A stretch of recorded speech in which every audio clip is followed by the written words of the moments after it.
Hi, this is Joachim for statisticsglobe.com, and in this video I will show you how to count the number of list elements in the R programming language.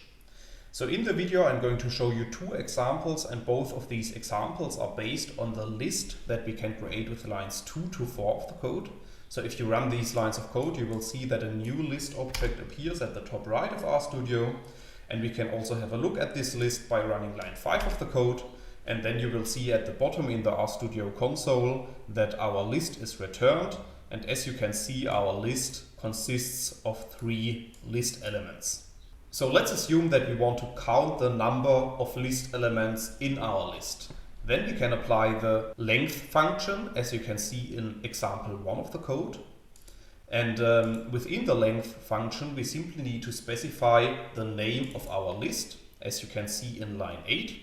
And if you run this line of code, you will see that at the bottom in the RStudio console, the value 3 is returned. And this actually means that our list consists of 3 list elements. So another thing you might want to know is how many elements are contained in each of our list elements. And this can be shown by running line 11 of the code. And in this line of code, we are using the length function. So note that the length function we are using in the second example has a small s at the end of the function instead of the length function that we have used in example 1. So again, within the length function, we also need to specify the name of our list.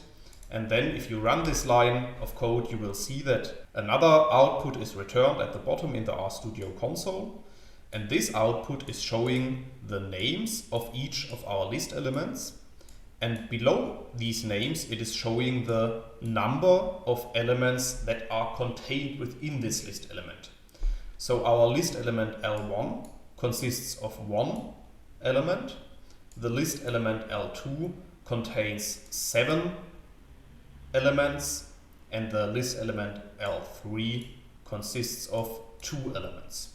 So in this video, you have learned how to count the number of list elements and how to count the number of elements within each list element. However, in case you want to learn more on this topic, you could check out my homepage, statisticsglobe.com, because on the homepage I have recently published a tutorial in which I'm explaining the content of this video in some more detail. And I will put a link to this tutorial into the description of the video, so you could check it out there. Furthermore, if you have liked this video, I would be very happy if you leave me some positive feedback in the comments, or if you give me thumbs up on the video.